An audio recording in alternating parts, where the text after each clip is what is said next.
In this episode of Cosmic Sponge, archaeologists discover Viking excrement of an extraordinary size. An update from our TikTok time traveler includes zombie pigs, political upheaval, alien revelations, and superpowers. The James Webb Telescope gets a clear picture of an exoplanet while the search is on for an interstellar object in our own backyard. Then Steve gives us some folksy advice on vampire burials. Okay, she already looks like a vampire. We don't want to take any chances. Grab the sickle, put it around her neck, and just for good measure, put a padlock on her big toe.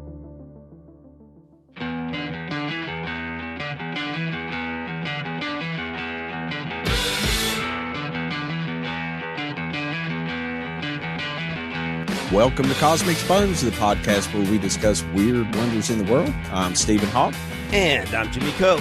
Tonight we are looking into our early space program, Mercury, Gemini, and Apollo. Did they cover up evidence of UFOs and alien civilizations on the moon? There's a lot of talk about this out there, so we decided to dig into it this week and find out what's this all about. Is there any truth to this? But before we get into that, Jimmy, what you been up to this week? I've been scouring the internet for a news article that was going to be worthy of this show. Is it worthy? It's worthy. Wait till you hear this one. So I'm scouring, and I want to stay away from space stuff, and I want to stay away from cryptids and Bigfoot and that. And it was easy to do because not a lot going on this week. What's this show about? Come on. I know, but I want to bring new stuff in from time to time. And I knew we were going to be doing a big thing on NASA and the Apollo program, aliens in space, moon bases, that kind of stuff. So I went a little bit more terrestrial and found an article that talks about a really famous long-lost log. Found in Great Britain, one of the biggest poos on record was discovered, and it comes from a parasite-riddled Viking who invaded England 1,200 years ago. Now, get this. His name was Big Eric. Yeah, really Big Eric, because this enormous Viking poo may be the longest feces ever recorded in all of human history. This is the story you're bringing to the table tonight. Oh, it gets better. So the long-lost turd was excavated from a now-abandoned Viking settlement and measures in at a whopping 8 inches long. And it gets better. It's not enough that it is such a long turd. It's also girthy because it's 2 inches wide. What? Right? This poor guy, I mean, what did his face look like while he was trying to push his baby out? Literally, it's like the size of a baby. So the poo, or coprolite, as scientists will call it, was found way back in 1972. In fact, it was discovered in Britain below the site of what would become Lloyd's Bank in York. It was dug up by excavators from the York Archaeological Trust and is now on display at the Jorvik Viking Center. They got some information off of it, right? So they figured out that the diet of this Viking consisted mainly of meat and bread, no surprise there. Worryingly, the ancient plopper had hundreds of parasitic eggs. Ugh. It suggests that the Viking who dropped the number 2 all those years ago was riddled with intestinal worms. Oh, man. On display at the Jorvik Center. How did we ever even survive the Middle Ages? I have no idea. It was excavated from a site and was covered with layers of earth that were moist and peaty.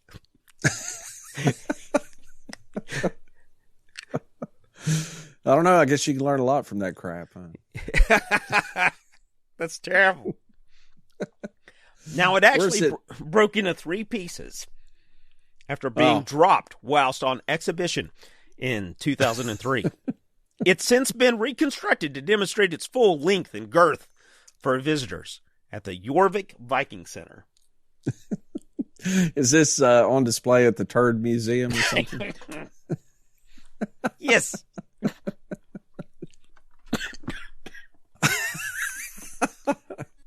You're going to make me laugh and cough. Yeah. Jimmy's getting over the plague, by the way. You know, finally, after a couple of years, fell victim to the COVID. My son's in college, so he brought home the COVID to the family. You know, he's been around licking doorknobs and scratching under tables. Yeah, speaking of surviving the Middle Ages, my story, in a village in Poland, archaeologists have been excavating a 17th century cemetery at a small village called Coverups. They uncovered this skeleton of a woman who had been buried in the 17th century. She had a sickle placed across her neck and a padlock on her toe. And they think that she was a prominent citizen because they said there was remnants of silk and stuff. She had a silk hat or a silk scarf on her head when she was buried. But regardless of all that, they obviously had some fear that she may come back from the dead and feed on the living. So they placed this sickle across her neck so that if she tried to get up out of her grave, it would cut her head off. This was uncovered just this week. It's pretty creepy. I posted this on Facebook. Scientists said that this may have been fear of a vampire, could be why they treated the corpse in this way. In the early Middle Ages, Russian villagers would often exhume suspect corpses if they thought corpses were coming back to life, and they would destroy the body by cremation, decapitation, or by driving a wooden stake through the heart. And stakes were also often secured above corpses upon burial so the creature would impale itself if it tried to escape. In Germany and Western Slavic regions, suspected vampires were decapitated and the head was buried between the feet or away from the body. Other strategies included burying corpses upside down, severing the tendons at the knees, or in some cases, placing crosses and inscribed pottery fragments on the chest of the deceased. And then in other cases, poppy seeds or millet seeds would be scattered at the site of a suspected vampire. Yeah, I don't get burying them upside down because, I mean, don't bats hang upside down? Isn't it just their natural state when they're sleeping? I don't know, I guess. You know, I don't know. I think the idea is maybe it would confuse them or something. I don't know. Vampires easily confused They're by biting direction? the ground or something. That's what it said in here. Oh, so they'd be digging down when they thought they were digging up. But that's so strange. And I did post this story on Facebook, listeners, if you'd like to take a look at it. They also made comment that her front teeth, in particular, a close-up of the skull shows one front tooth was quite large and prominent. And they suspect that may have even been what led the residents of this village to suspect she was a vampire anyway, was this very large front tooth. Yeah, she had a gnarly tooth. It looks pretty gross. Yeah, so it's like, hey, she already looks like a vampire. We don't want to take any chances. Grab the sickle, put it around her neck, and just for good measure, put a padlock on her big toe. Yeah, because lock her in. That'll keep her down there if she's a vampire. That'll keep her down, yeah. I just love the way you said that. Yeah, she's a vampire. Grab the sickle. So, yeah, that's pretty cool. This story, along with some others I found this week, are posted on our Facebook page. Just to give you an idea, some of the stories, if you'd like to visit our page, just look for Cosmic Sponge on Facebook. I have one. Oh, you know what? I need to talk about the time traveler story. I forgot about this. Oh, time traveler. I like to keep track of the time traveler that appears on TikTok from time to time. The TikTok user, Time Voyaging, he is from the year 2906, and he posted another video with 5 bizarre happenings and the exact dates that they will occur. And, of course, he always starts it out of attention. Yes, I'm a real time traveler from 2906. I believe him. On December 10th, 2022, President Biden will be removed from office due to health issues. October 8th, a zombie pig will escape a lab, which leads to 60% of all pigs getting infected. November 1st, classified files will be released about aliens that have landed on Earth. November 14th, 10 humans will receive powers from the sun, including telekinesis, strength, and others. We've heard this sort of prediction before, that humans will be getting some superpowers. What day was that? I need to know when to stand out underneath the sun. November 14th. But it's only going to be 10, so what's the odds, really? Hey, some people play the lottery. I stand under the sun on a day where people get superpowers. Yeah. Tomato, tomato. And then on January 13th, 2023, Azawa, A-Z-A-W-A, will be discovered, which is another world inside the Earth. Oh, yeah. So, not sure how that's going to work, but yeah. Well, I'm going to get my Sleestack spear ready. give you another time traveler update. Excellent. All right, but anyway, yeah, we have that story. I have a UFO sighting in Texas. Oh, do you remember the last episode we were talking about being able to see planets and everything, right? Oh, yeah.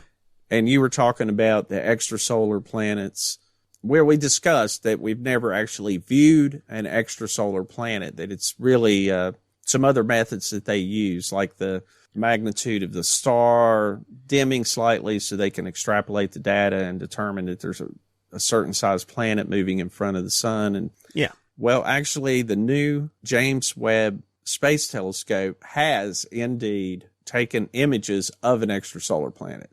There you go. For the first time. Probably as I was making those statements that we've never actually seen one, somebody in a lab had already seen one. That's nice. So now we know where the aliens are coming from. Right. Yeah, let's see. I want to see. Did they name the planet? What's that? Did they give the planet a name? You know, like that celestial object from last week? They called it Steve. Maybe they'll call this one Jim. No, it's HIB 65426b. That's not a name. That's that's like alphabet soup that got spilled on the counter. It's a working title. I'm just going to call it Jim.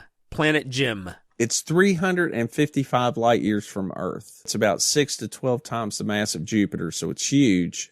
They believe it only to be 15 to 20 million years old, which is relatively young for a planet. I'm not sure how they arrived at that. But anyway, the planet had actually been discovered in 2017, but the Webb telescope was able to capture the clearest images of the exoplanet to date. That is pretty exciting.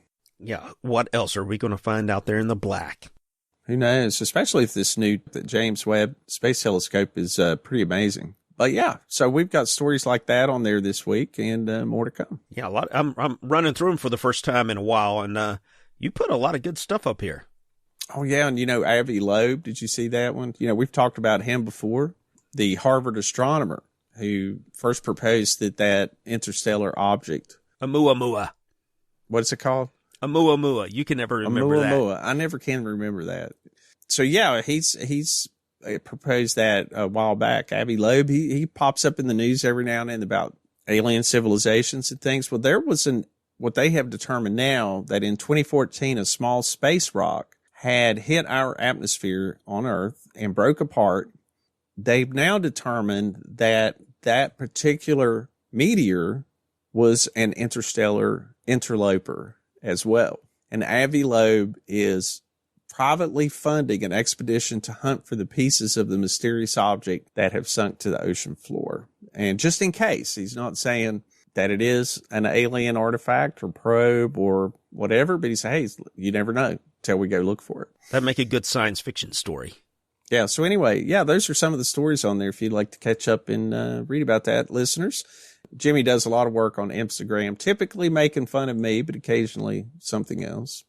Be sure and check out our webpage, cosmicsponge.com. There you can find the web store. And if you'd like to reach out to the show with any comments or suggestions, or if you have a story you'd like to share, our contact information is firstcontact@cosmicsponge.com. All right, let's move on to tonight's main topic. Did the early space program cover up evidence of UFOs, aliens, ancient alien civilizations? And Jimmy, I think you've done a little bit of legwork on this one. So why don't you get us kicked off on this topic? Boris clocked the tortoises at just under 23,000 miles per hour. He wondered if the squints back in the lab would torture the rabbits, who were currently confined to their cages, with tales of the heroic speeds achieved by the two spunky Russian tortoises. Just the thought of it made him smile as he gave the mission commander a thumbs up. "Everything is good, Commander. We beat Americans again." Russian Zond 5 would be the first craft to carry an animal from planet Earth to the moon and back. This would be perhaps the last significant win for the Russians in the race to the moon, as the Americans would land Neil Armstrong and Buzz Aldrin on the surface, while Mike Collins observed from the lunar orbit. All three would ultimately return home safely, securing the win for America in terms of the space race. With this amazing achievement, however, Conspiracy theories would soon spread out into the world. Some would claim the moon landing was a hoax, an unattainable goal given the technology of the day. Others would interpret communications between the astronauts and ground control as confirmation of UFOs observing our progress in space or of aliens perched on the crater rim of the Apollo 11 landing site. Still, others would claim that photographs from the Apollo program were doctored or destroyed to cover up the existence of an alien moon base. With each passing year, new information, new whistleblowers, and new conspiracies would gather steam. Tonight, we're going to look at some of these and see if any of them hold water, or if they are just buckets without a bottom. Oh, and those two Russian tortoises?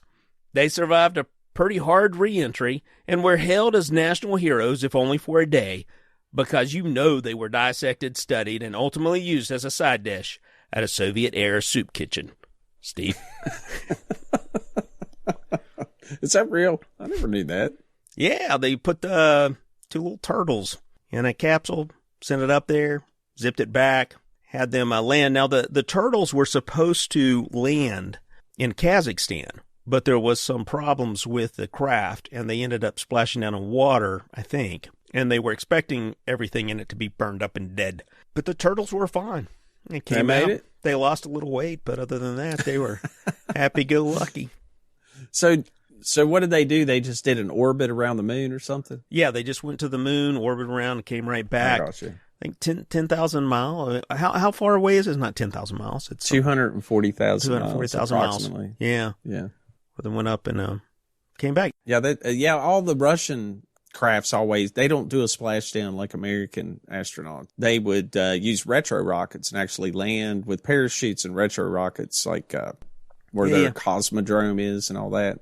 Yeah, I was reading something while doing research for this one, something maybe we'll cover in a future, where a Russian cosmonaut in one of their early programs, I think comparable to our Mercury programs, where they were just seeing how humans would respond in outer space, was doing a re-entry, and the explosive bolts that disconnect the re-entry craft from the other section of the, which wasn't supposed to go into re-entry, didn't fire.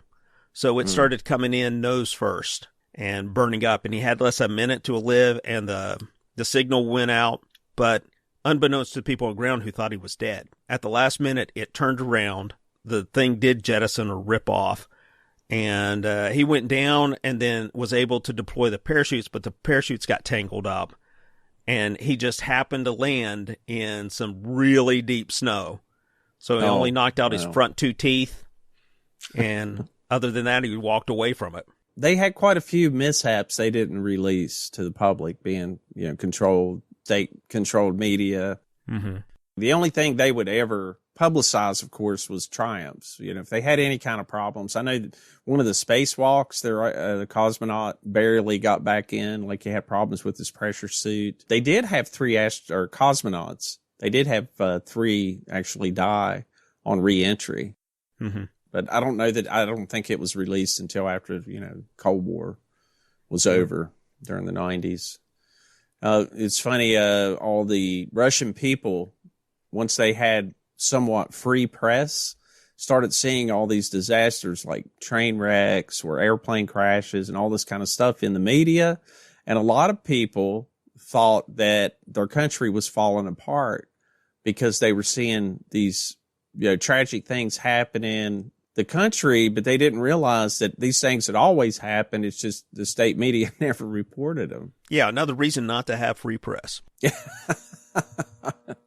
They just bum you out. What we're going to be talking about are a few cases of some comments astronauts have made that some people in the UFO community have taken to be code words for UFO or flying saucer. Now, we have some former astronauts that came forward later, or at least one that I'm aware of, Gordon Cooper, featured very prominently in the movie The Phenomenon.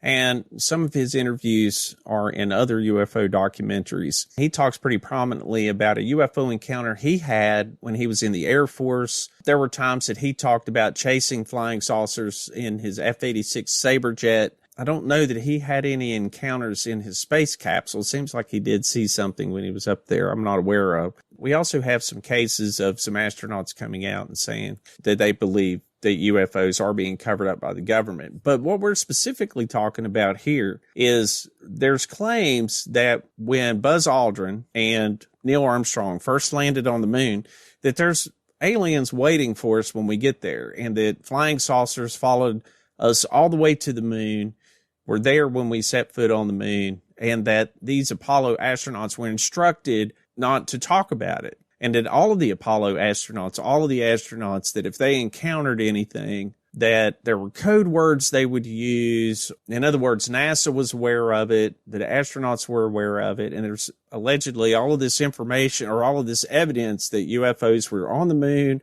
There was an ancient moon base on the dark side of the moon, all kinds of things like that. A lot of claims. So what's the first thing that you want to jump onto there, Jimmy? I think I want to do the one with Neil and Buzz Aldrin landing on the lunar surface, the first men to walk on the moon with Apollo 11. And the claim is that while Neil and Buzz were on the lunar surface, there's 11 minutes of radio silence. And that 11 minutes, the reason why you have radio silence is they had multiple channels with the program.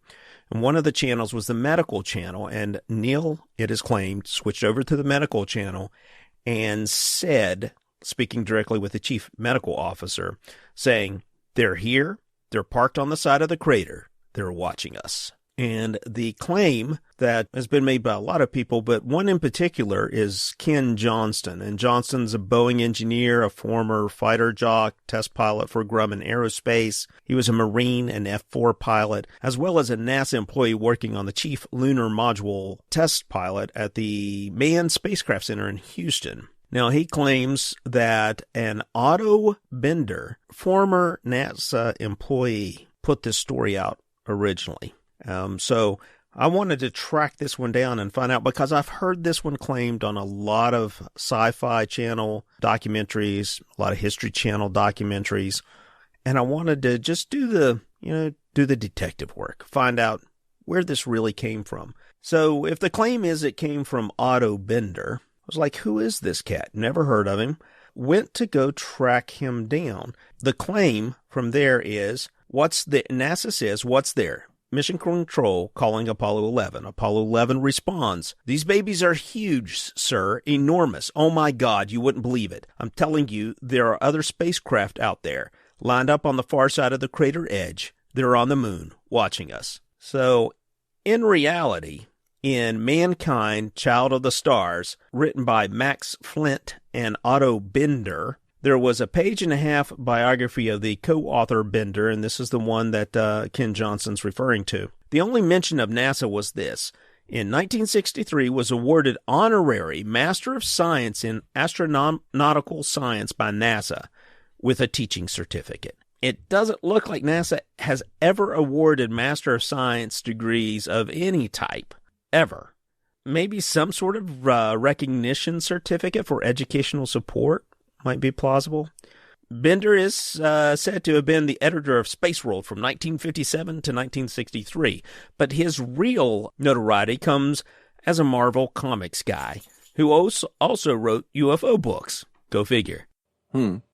Let's see, he was writer of American science fiction, nonfiction UFO, and comic books. With his older brother Earl, who wrote science fiction as well, Otto sold his first story when he was 19, so he's talented. And the brothers co-authored under the name Eando Binder.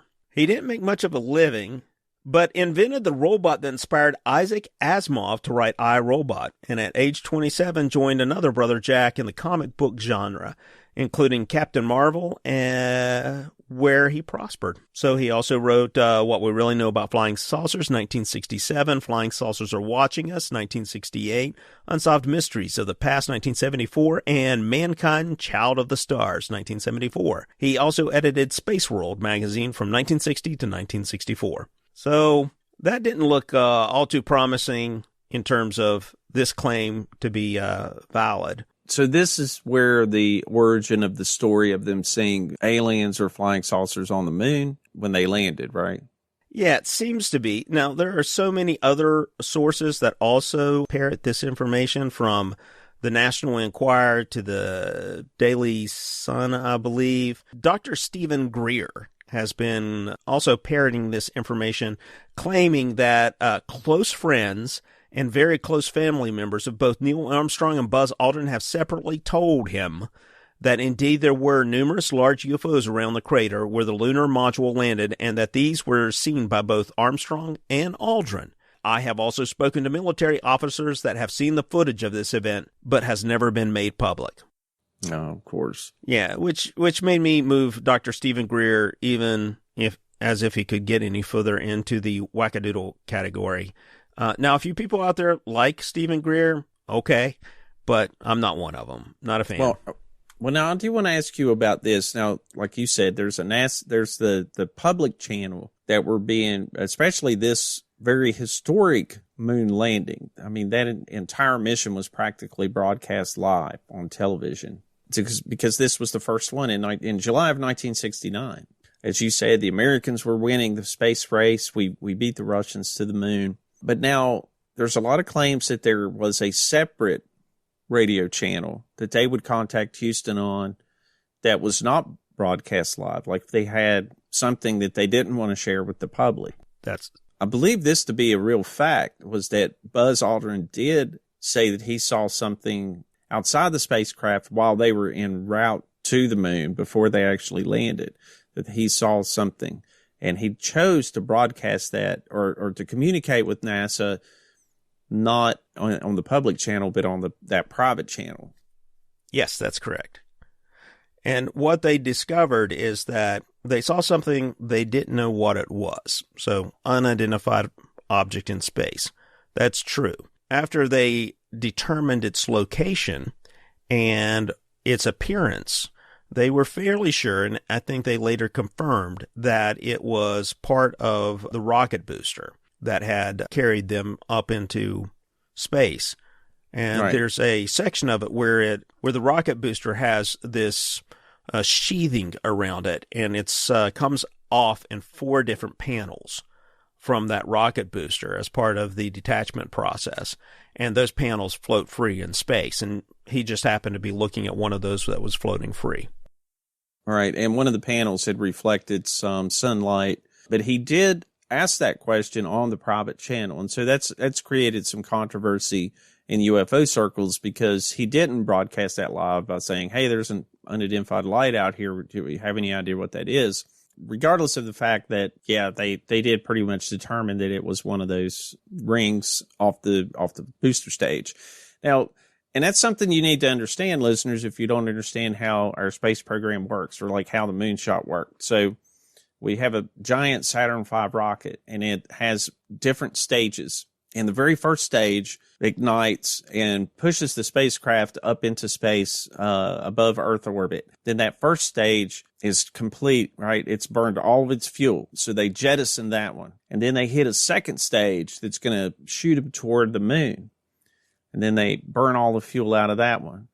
And then they jettison that because they don't need that weight anymore. But one thing to remember is once they're finished launching all of those rockets, the spacecraft is no longer burning fuel on its way to the moon. If the 3 stages go off on that rocket to escape Earth's gravity, which is its biggest job, and give it enough momentum to get to the moon. And then they're just floating free in space until they get to the moon. They have to slow down and do some maneuvers to get into orbit around the moon, then release the lander and do some other things. But en route to the moon, they're traveling at this constant speed. They're not under constant acceleration. So if there's anything around them, you know, like this rocket booster piece or expended fuel, for instance, little ice crystals and residue left over from the rocket booster going off, everything, not only is that spacecraft moving at a constant speed, but everything that came with that spacecraft outside of the spacecraft is also going to be moving at a constant speed. So that's why sometimes when you see UFO shows that show like little things zipping in front of the windows, most likely that's ice crystals that were brought with them after this launch, because they're not moving. They're not stepping on the gas. I mean, they're not accelerating on their way to the moon. They have reached this certain speed in order to get to the moon, and now they're just free floating. So it means all the stuff around them is free floating right along with them, like this rocket booster. You know, even though it was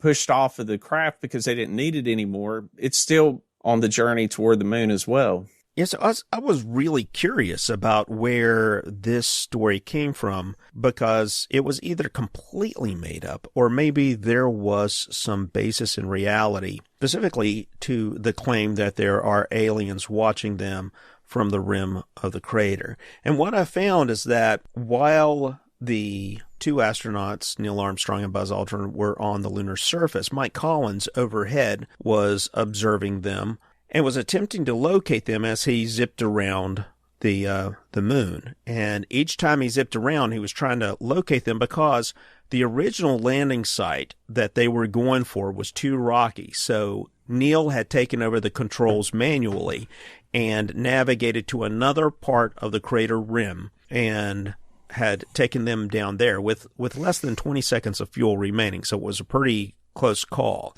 in terms of getting it down. So a lot of excitement going on up there, but there was communications going on that you can clearly see where there was some kind of mix up from people who heard this story, and you can see how they took these huge leaps from the communication that was going on between Mike Collins as he attempted to locate a light around the crater rim where Buzz and Neil had landed, because he was trying to locate where they were and communicate that back to Mission Command. It goes forward and says, I did see a suspiciously small white light. And that's reference to him attempting to locate the astronauts on the ground and their craft on the ground. And he says, I think it's on the southwest rim of the crater, the southwest wall of a smallish crater. So there's things like that that are going back and forth between Mission Control and Collins. And there was also some claims that ham radio operators had picked up these signals and had heard that claim. Not a single one could be found that heard that. And the one ham radio officer that they did find, or operator that they did find, who had recorded and followed everything, said, no, everything I heard was the same stuff that you saw relayed to the public.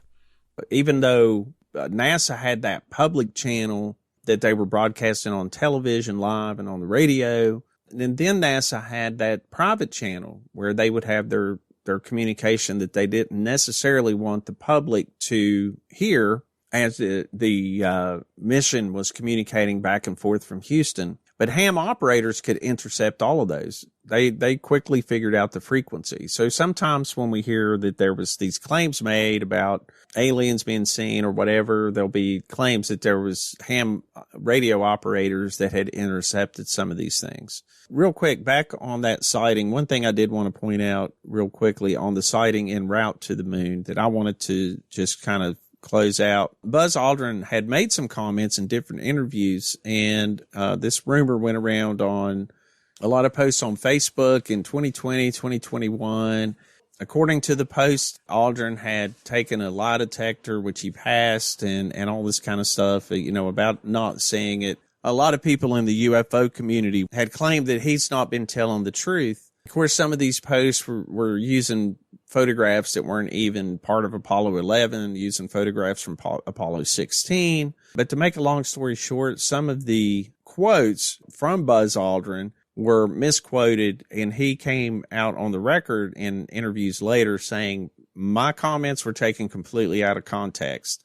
I didn't see anything unusual. I did see that unidentified object outside the spacecraft that I mentioned to Houston, and Houston said, hey, it's a panel from the booster section, and that's it. That's the only thing that happened on the Apollo mission that could even be, for 1 second, be considered, unusual as far as UFOs or aliens or any of that kind of stuff. He's absolutely said there was nothing, other than what was broadcast on television on the moon when they were there. Yeah. And, for the sighting around the crater, it was actually Collins who was making the communications, not Armstrong. So that was something that people had misattributed to Armstrong instead of Collins. Collins mentioned a single object because he was looking for the limb and not for multiple objects. So that actually changed in the story after the fact. Other weird photos from the mission are added into the narrative at some later date, like the pre-descent limb window reflections. The secret channel's been invoked to explain the absence in transcripts of any follow-on comments because Collins had already communicated everything that was necessary. Anonymous amateur radio listeners were cited as unverified sources. They were able to track down 2 ham radio operators, one in Germany and one in the United States. The one in the United States, they asked directly, his name was Larry Basinger, whether he found anything that NASA had edited out, comments about things going wrong or astronauts seeing things on the rim of the crater or meeting space aliens. He said no, absolutely everything was transmitted to the public on TV. In fact, he said it was pretty disappointing.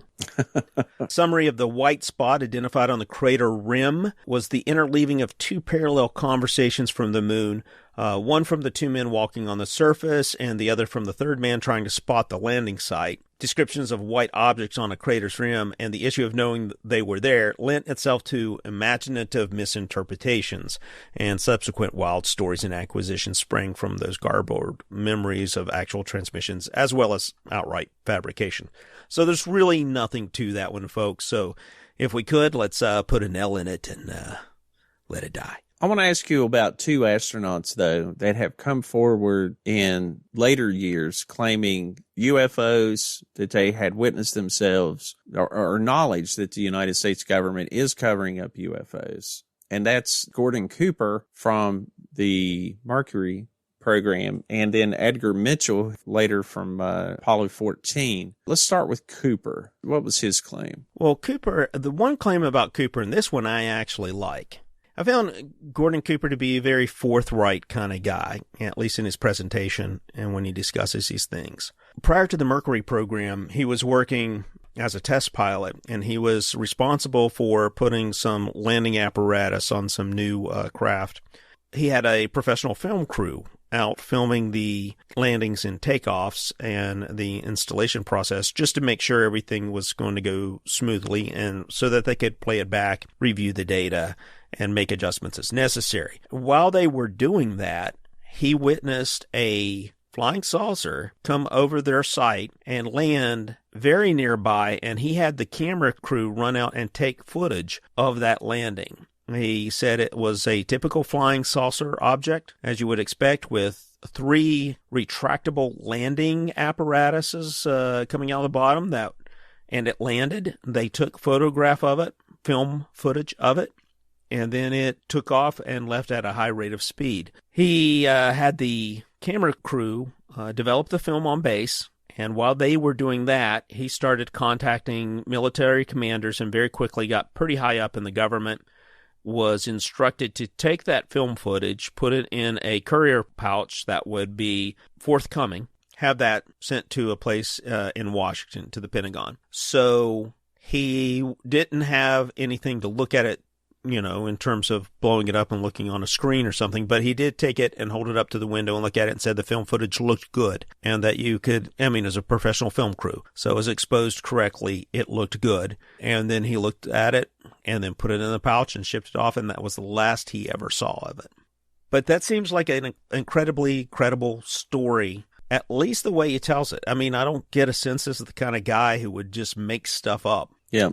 And he wasn't the only one that saw it. The film crew saw it as well. Right. But none of the film crew, as far as I know, has come forward and talked about it. That's true. So that would be helpful for his story. Yeah. And he talks about how in the 1950s, when he was a Sabre pilot, they used to try to pursue flying saucers in their Sabre jets and would be outrun and outmaneuvered pretty regularly. But yeah, as far as I know, he's the only one that came forward and said he actually had a sighting. The other astronaut, Edgar Mitchell, was one of the men who landed on the moon in 1971 on Apollo 14, along with Alan Shepard. Now, Alan Shepard was the first American in space, and he later flew this Apollo mission. So Edgar Mitchell kind of blew some people away. He was having a radio interview, I think, with an English disc jockey. But he was asked the question, asked if he believed in life on other planets. Mitchell said yes, and there's not much question at all that there is life throughout the universe. I'm totally sure we are not alone, and that we have been visited on this planet, and the UFO phenomenon is real, though it has been covered up by governments for the last 60 years or so. And that was on the radio. It was the first time I think he ever came out publicly. But I don't think he personally ever saw any UFOs or aliens or had any direct contact with it. He claims that he knew people that had seen these things. It was sort of secondhand or third hand, and just was led to this belief that the Roswell crash was true and that aliens were recovered and all of these sort of things. Yeah, he does seem to be forthright, and here's a quote from him where he says, quote, "I have had no firsthand experience, even in the astronaut program. Saw nothing on the moon, no villages, no structures, etc., like have been claimed, and have had no UFO experiences myself." End quote. He just became a believer, in other words, claiming that he did talk to some people who claimed to have firsthand knowledge of this. Recently, I watched a documentary. This is currently on Prime right now, called Secret Space UFOs in the Beginning. And it goes into some of these things. On that particular documentary, they like to talk quite a bit about the language that the Apollo astronauts used. They pointed out several things as if there were code words. They claim in the show that everything that the astronauts were saying was scripted. It was designed to sound as if it was being ad-libbed, or they were just talking or reporting what they were seeing. But according to the show, everything was scripted. Every last word was memorized, and it was all just a big show to say, hey, we're on the moon. There's no aliens here. We're just looking at rocks and stuff. On Apollo 11, Edgar Mitchell and Alan Shepard, one of the astronauts, when they come out, I think for their second moonwalk, I believe, one of them makes the comment, "Looks like we've had visitors again." I don't know what that meant at the time, but they're implying that, okay, the Apollo astronauts have had visitors. Why would these astronauts say that? And I'm not sure why they would have said it, but in light of the fact that Edgar Mitchell, who's become a UFO believer, believes in Roswell, believes in alien visitation, claims himself never to have had firsthand knowledge. I think if this statement had related to some type of alien encounter on the moon, I'm sure he would have said something about it after he come out publicly saying he believed in alien visitation. It just doesn't make sense to me that he would make a comment like that if it was an alien that they meant they were being visited by, that he wouldn't have mentioned that at some point as he became a UFO believer in public and were interviewed numerous times. Bucket without a bottom. Just saying. So, you made a good point about the Gordon Cooper sighting. What about the film crew? So I did a quick look, and the film crew consisted of James Bittick and Jack Geddes. And they set up their system on the dry lake bed in the morning and reported they had witnessed a strange-looking vehicle that didn't make a sound and described its odd behavior. In terms of more detail about this, or in terms of who may have developed that film, whether it was Bittick and Getty or someone else, it's not clear. But there has been a call going out to the community to see if anyone can dig up any reports on those folks and if they were still alive at the time. It's pretty long in the day these days, so it's hard to say. Yeah, probably not now, I wouldn't think. Well, I mean, it's possible they would be quite old, though. That's right. This would have been before Gordon Cooper was in the space program, which was the early 60s, so most likely it was in the 1950s when they were in active military. Right, and they'd be in their 90s at this point. Late 80s, which isn't out of the realm of possibility. One incident I want to talk about, I think around 1965, a Sergeant Carl Wolf, who was some kind of photographic equipment technician. That's right. He had been asked to go over to the lab where they're processing film. They were having some problems with the equipment. So he goes over to the lab where all this, where a lunar orbiter, unmanned orbiters going around the moon and mapping the entire surface of the moon. Now, the claim he makes is that, and he explains a lot more about this in the interview, about how the information's being broadcast from this spacecraft to the Earth. It's being disseminated, and this was very primitive compared to what we have today. But it was transmitting this data that would then be converted into images. And then from there, they also would, I guess, clean them up, because it was like these long strips. If you look at any of the data, which I've seen some of it, it's very rough looking until they pass it multiple times and they add it all together, and you get a clear image of it. He claims there was another airman in the lab that suddenly told him, we found a moon base up there. And he walks over to a file or something like that and pulls out these photographs of the dark side of the moon, as we call it, the other side of the moon that we can't see from Earth. And there's geometric patterns and what looks to be buildings, is the way he put it, these geometric shapes and buildings on the moon. He sees this, and he says after this passes, after some time passes, he keeps waiting for it to come out in the public at some point. Waited a long time, and then finally it never came out in the public, and he assumed that it's been covered up by the government, that we spotted a moon base up there on the dark side of the moon, and it's never become public. And, to hear the guy interviewed, he sounded pretty legitimate. I've seen him interviewed a couple of times. What was your thoughts on that one? Well, after serving in the Air Force, he attended the University of Buffalo with a dual major in social and cultural anthropology and electronics engineering. He then went on to become a self-help consultant. He never married and had no children. So he was how's that relevant? He was also killed by a tractor trailer in a suspicious incident on a lonely road. No, he wasn't. Yeah, he was. What? Yeah. So he was traveling on, let me see, where was he?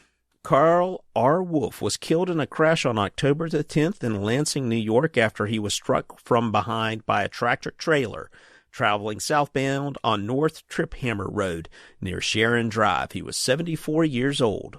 This is back in 2018. I bet the conspiracy theory guys love that one. Oh, yeah. They came out of the woodwork.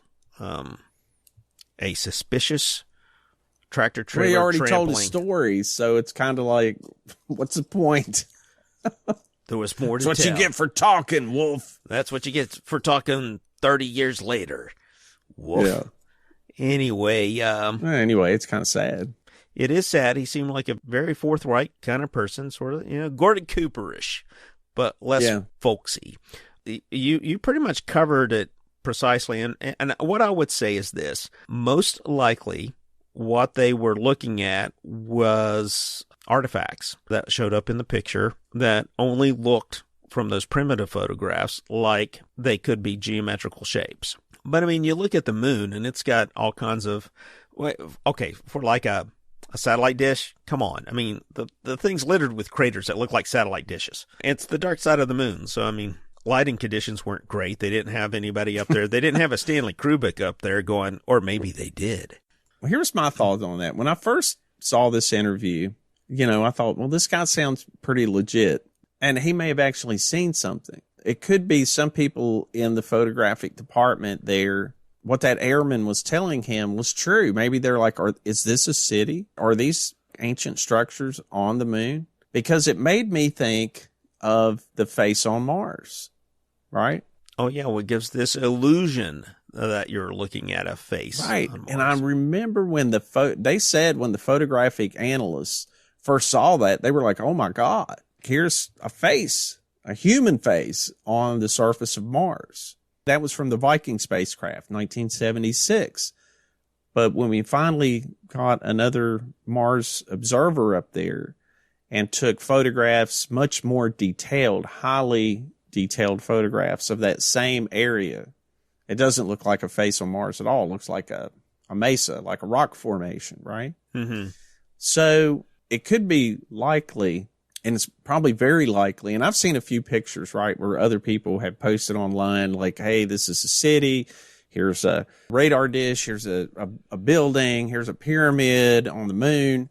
Here's a car wash, here's a cathedral. Yeah. Over there's Doug's house. Starbucks. There's like 6 Starbucks. Yeah. And it could be that when those photographic analysts were first looking at it, they were like the same guys that saw those first pictures back from Mars. It's like, oh my God, this is, but when you do a little more investigation, you realize it's a trick of light and shadow, or our own human mind trying to make a pattern out of something. Our brains are wired up to try and make sense of things. That's awful convenient for you to say. If only we had some other craft that had gone back to the moon to take these higher res photos like they did at Mars. Well, it made me think of that book by Richard Hoagland that came out in the late 80s. I actually met this author, and I bought this book. I've read it. It's called The Monuments of Mars, A City on the Edge of Forever. That's a great title. He wrote a whole book looking at that photograph, that original photograph of the face on Mars, looked at some rocks and stones and boulders over to the side of it and said, this is a city, this is a pyramid, these are all these other things. Come up with all these math equations of how it all correlated to all these other things. And you can see something like that and then just, I don't know. Extrapolate an entire book that is a bestseller in the New York Times list for a week and a half. I mean, that's what I'm saying. I mean, I think, and in fact, that guy seems so earnest to me. He may have made that story up. Okay. But on the other hand. You mean Ken Wolfe? Yeah. Or Carl Wolfe, rather. But on the other hand, he may have just been, that airman was looking at those things and they're both looking at them together. And he's like, yeah, that does look like a pyramid. That does look like a radar dish, because that guy's pointing at it and saying, see that? It looks like a pyramid. That's what I expect happened. Yeah. Yeah. So I don't know. I mean, there's been so many other probes and things. I mean, the Japanese have been there, the Chinese, the Russians. Yeah. Have you seen the Japanese photographs? They are very, very, very in depth. They are. I know the entire surface of the moon. Yes, has been. Yeah, you could. Yeah, that was an enormous project when they did that, and they took the most high definition images ever of the moon. I mean, you can see everything. Yeah, the surface of the moon is the same size approximately as Africa. Oh wow! Yeah, I didn't know that. I didn't either. That's an interesting tidbit. Yeah, I thought so. It put a little bit more into perspective. Yeah. Because, I can see Africa on this little map I have of the world upstairs, which is completely accurate, by the way. That's a joke, folks. Most of the maps you see are not accurate, but it at least gives you an idea. But yeah, I thought that was pretty interesting that we do have, and the Chinese have just recently sent up some probes and done some additional mapping, particularly of the far side of the moon, in anticipation of them launching some future projects onto the moon with the possibility of creating a moon base there. So America, get yourself in gear for this, because, we don't want to be left behind. Yeah, the second space race. I guess we're still trying to get our Artemis rocket launched. Yeah, somebody forgot to plug the hole. Yeah. Yeah. As we're recording this, they had at least one scrubbed launch, maybe two. So two so far. Yeah. Yeah. Going back to the moon. There was one other little thing I wanted to point out that I noticed in that movie. They claim back on the landing on the moon that Apollo guys had like codes. For instance, on Apollo 17, they were talking about going back to look at some boulders. Some in the community that are people that believe this is all just a cover up. Like the language that they used was, when they said boulders, they actually meant like flying saucer or spacecraft or something. Because at one point, Schmidt says, we're going back to look at the boulders, wink. And that's broadcast, right? Like wink, like we're going back, like wink, wink, that we're really going to look for something else. So I think there was an awful lot read into that. I don't know what that astronaut meant. I don't know if he's ever been asked what he meant when he said that, but yeah, that certainly is reading an awful lot into a statement that was made while they were on the moon. Yeah, one of the astronauts claimed that he saw Santa Claus and his 8 reindeer. Yeah. And they said that was code for a bunch of alien spacecraft. That was supposed to be a joke, of course. Yes, kids, Santa Claus is real, right? Yes. Yeah. absolutely. And spaceships do push out deer poop, apparently. Yeah, I don't. I mean, as much as I like studying about UFOs and flying saucers, and I do think there's something to the phenomenon, personally, I don't. What I've seen and what I've read and watched on some documentaries during this research, I just couldn't find anything compelling to make me believe that there's some kind of cover-up. Well, there are two other individuals that claim that they personally witnessed cover-ups and destruction of photos, extracting data from those photos. That would be, again, our friend Ken Johnston and then another ex-employee of NASA. Actually, both of them, Ken Johnston and Donna Hare, were not employees of NASA directly. They were actually employees of contractors. Subcontractors. Were they checking IDs at the door? I don't know. That's a good question.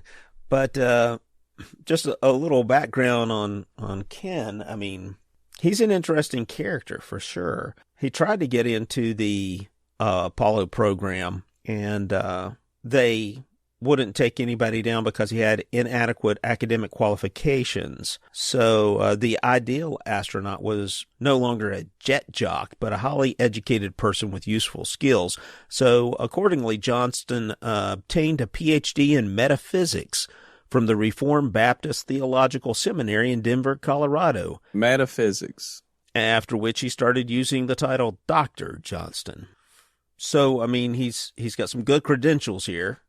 He did do work, though, legitimate work in various programs around the space industry. From 1969 to 1972, he was employed by Brown and Root, principal contractors to NASA, for management of the Lunar Receiving Laboratory, where all the moon rocks were stored, curated, cataloged, and in some cases distributed to scientists who had successfully applied to carry out analysis in their own labs. Wink, wink. It was probably alien artifacts. That's what I'm thinking.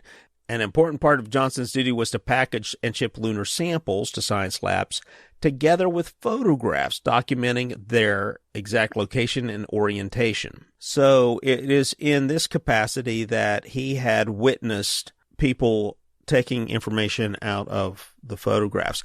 He referred to them as strippers. Now, that actually is. So he worked with strippers? He worked with strippers. Now, for those people who aren't into the photography field, a stripper was an actual position, and that would be somebody who would be who would be stripper was in a position. What? was in an inverted position next to a pole where they would prep the film, which was layered with chemicals, and prep it for being processed. There were people who were working on this film that were applying different chemical processes to it. And the film for the Apollo program was specially made to work under the conditions in which the astronauts were working in outer space. So it was a new process. It was new film. The they're called Hasselblad cameras that were made specifically for the program. Yeah. Those were modified to accommodate the conditions under which they were working. So all in all, there was a lot of things here that a layman probably wouldn't understand and could easily misconstrue as someone destroying property or taking information out when really what they were doing was just prepping it as part of the regular processing of the documents. Donna Hare, very similarly, doesn't seem to have maybe the same level of qualifications as someone who could accurately tell what was actually going on in the lab. She made claims that she was instructed to destroy some of the photographs, and most of her information, she says, was told to her secondhand while in the cafeteria on site. Hard to say, Yeah, and there's been claims that even the United States destroyed these alien moon bases to cover them up. The biggest problem I have every time we hear that there's artifacts on Mars or alien artifacts on the moon, or the possibility of that, is that if that were true, okay, now whether the United States government would want to cover it up or not, I don't know. I don't think they would. but they could, right? Especially during the Cold War. If there was a discovery of alien artifacts on the moon, America's the only country in the world capable of landing on the moon. And they suddenly discover that there's an alien base. NASA's budget would be through the roof. We wouldn't have stopped going to the moon. We wouldn't have stopped landing on the moon in 1972. We would have kept going back, and we would have gone to those sites and explored those sites. And we would still be exploring those sites thinking we may find something of significance. Same with Mars. I mean, right now it would be a stretch to send someone to Mars. I mean, it would be very dangerous and a very long journey, a 2-year journey at our current level of technology.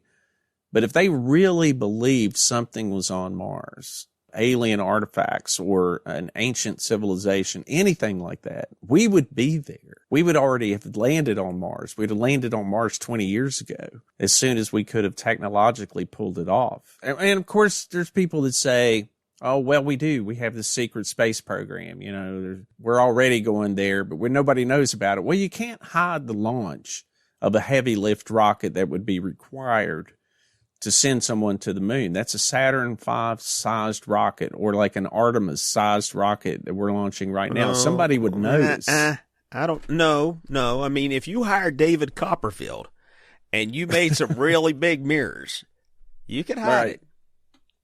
Yeah, but you don't launch a rocket like that. It's not like launching a satellite. We have lots of satellite launches, but to get to the moon, to go beyond the influence of Earth's gravity that far out, it requires a very large rocket. Yeah. And have you been down there?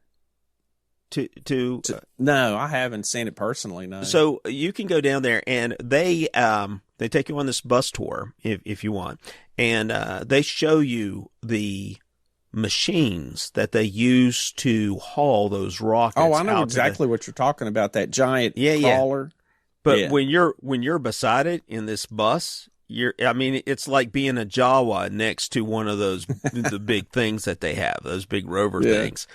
Yeah. I mean, the bus looks like a Jawa next to these things. It is awesome to see in person. It's incredible. I'm actually planning to, because I'm kind of bummed out that at some point I should have went down and watched the space shuttle launch, you know? Yeah. And I'm going to actually try to get down there within the next few years. And I've never witnessed a rocket launch. I want to do. I've heard it's just awesome. One of the most awesome things you could see. You could feel the rumble on the ground. And I really want to see one of these Artemis rockets launch because they're enormous. Yeah. And I just think that would be really cool. I'm going to try and do that sometime. Or wait for that SpaceX rocket, that really super large one that Elon's working on. Yeah. Yeah. Which one? Dragon or something? I don't remember. I don't know. So Super Dragon Ball Z, I think it's called, something like that. Something like that. Yeah. The rumble sound is like, and it goes on for like 45 minutes.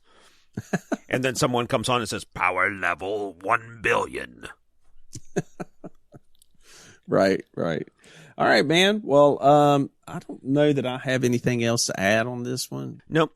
I will say, just in a quick wrap up, I'm not a fan of just about any of these stories except for the Gordon Cooper one. That one I leave open Gordon on the Cooper table. I think's legit. I think that's one I always come back to, and there may be other people in the military that have knowledge of some of this. Edgar Mitchell, although saying he's never witnessed anything, of course he passed away recently, but did say he believed that our government was covering some things up. Now, he believed in the Roswell thing, and I don't know. I mean, after we did our research on Roswell, I find that that particular incident, I don't think happened the way the current UFO community thinks it was. It was a crash saucer. I think there's too much evidence in the other direction. Yep, I agree. But who knows? There could be something else out there that has happened that was covered up by the government. Oh, sure. I think that's possible. But until we see some kind of real evidence, I don't buy the aliens and the flying saucers watching our moon missions, and I just haven't seen any compelling evidence or heard any kind of real compelling testimony. Do you think we'll build a moon base? Yeah. Eventually. Yeah. I don't know when it will. I mean, I don't know if we'll be able to do it now. I mean, to do anything like that is so enormously expensive. Doing something like that would, I believe, be a really good test run for a Mars mission. I mean, the moon is far enough away that it's not right here on Earth. And we've had people in Earth orbit for years, right? I mean, the Russians kept some of their cosmonauts up there for a long time, but there's a lot of problems of being weightless for so long.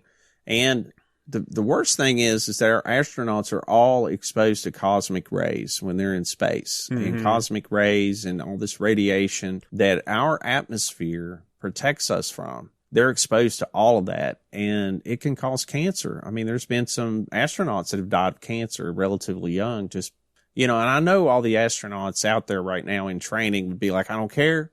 I'll risk it. I don't care if I die when I'm 40. I want to go. And I know there's plenty of volunteers, but at the same time, that's something to think about. So I think a moon base would be really neat to see if we could get up there. And I mean, for one thing, you could do an awful lot of research outside of the gravitational effects of the Earth.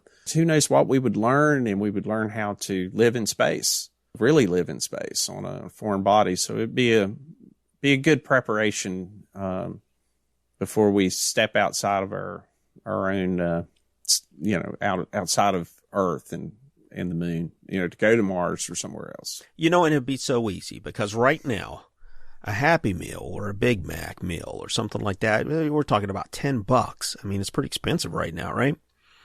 So everybody just forego one of those for this year. All 350 million Americans forego one Big Mac meal. You got a ton of money right there, right? Yeah. 350 million times 10. What's 3.5 billion to NASA? Do that once every year, and they'll have enough to, start making some headway here. I remember years and years ago, I had a friend, and he wasn't so much into the space program.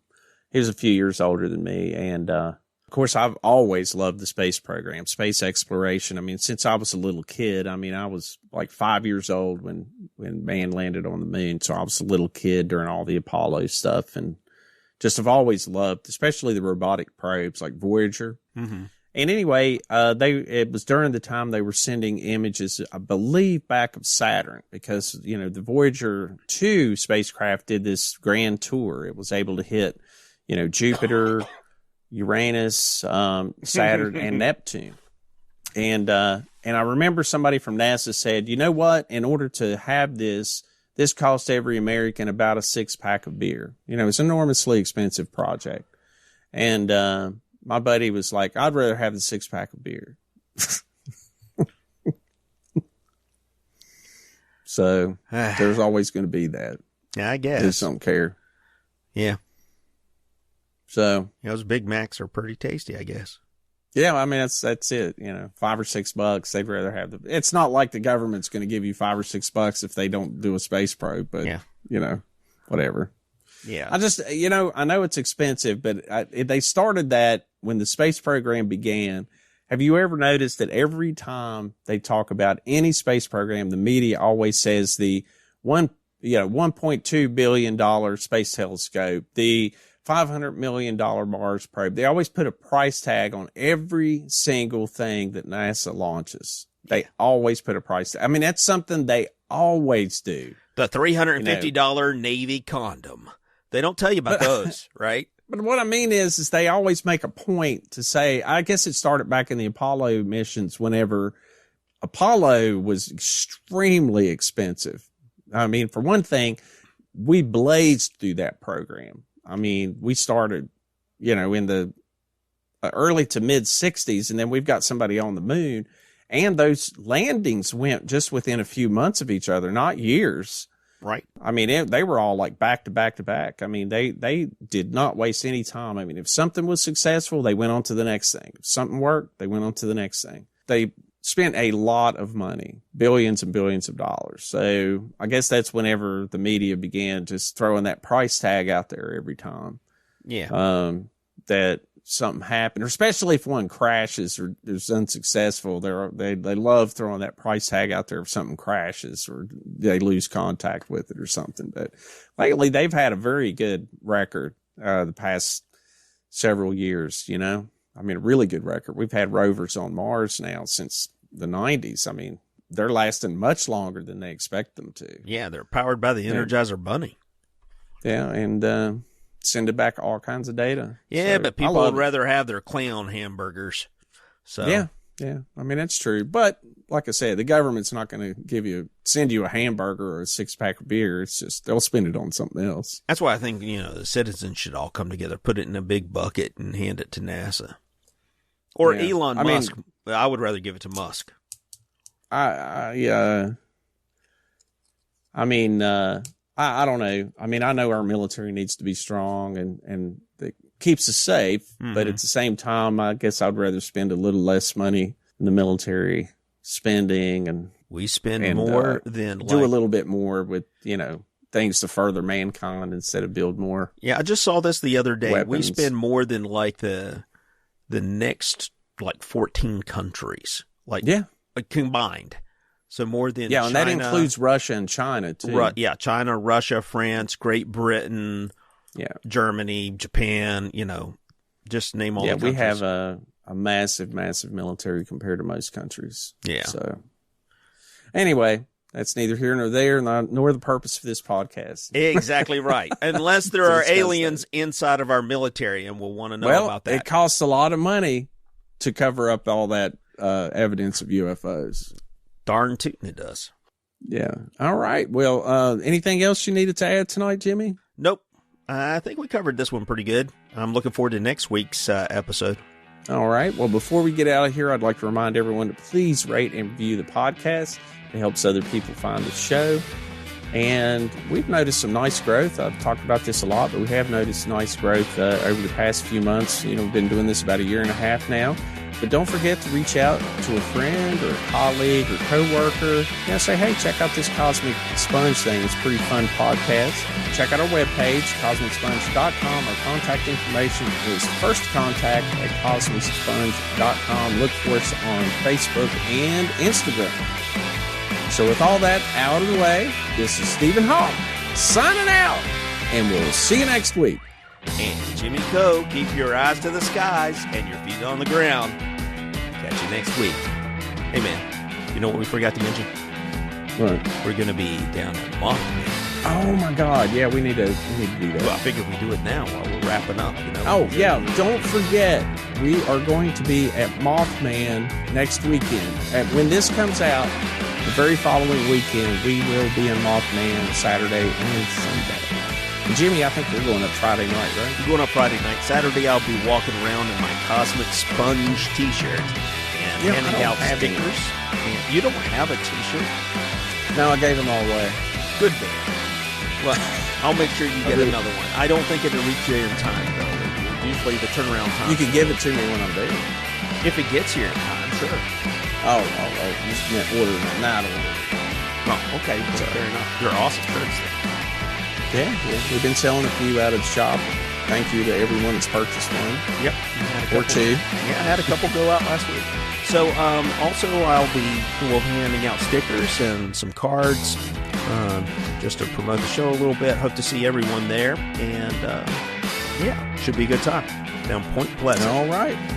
Yeah, hope to see everyone there. Would love to meet some of the listeners. So look for us at the Mothman.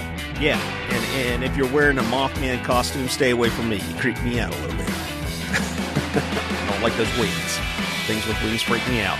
That's all for this week's episode of Cosmic Sponge. Please don't forget to rate and review us wherever you listen. It helps others find the show. If you have any questions or have a story you'd like to share, you can contact us using our email account at firstcontact@cosmicsponge.com. If you'd like to support the show, consider becoming a Patreon at patreon.com/cosmicsponge, where you get access to exclusive content, including our Weird Wonders, news, and stories released every week. To explore everything Cosmic Sponge has to offer, including other ways to support the show, head on over to our website at www.cosmicsponge.com. Thanks again for listening, and we'll see you next week.